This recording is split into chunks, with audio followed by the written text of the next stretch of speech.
10 anni fa veniva a mancare uno dei giornalisti più apprezzati nella provincia di Agrigento. Sto parlando di Domenico Iacono, comunemente chiamato Mimmo Iacono, originario di Sant'Angelo Muxaro, che operò in diverse televisioni della nostra provincia, che scrisse su diversi giornali.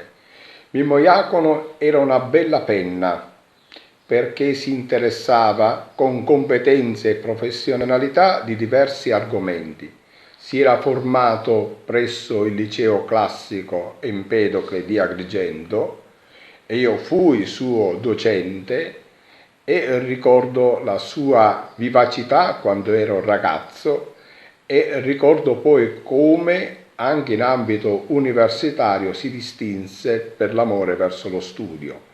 Un amore che poi riuscirà a trasportare nell'ambito della informazione, che curava con competenza, con serietà, interessandosi di diversi argomenti.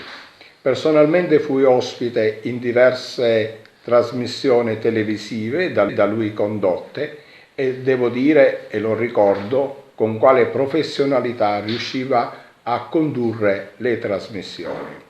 Sono trascorsi così 10 anni da quando Mimmo ci ha lasciato ed è stata la sua dipartita certamente una perdita per il giornalismo agrigentino.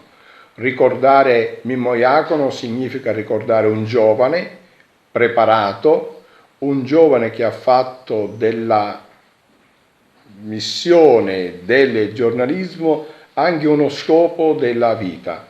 Se oggi noi lo ricordiamo, significa che ha operato bene e oggi è importante operare bene nel mondo della informazione, perché attraverso l'informazione noi formiamo le coscienze e possiamo anche contribuire a formare il cittadino di domani.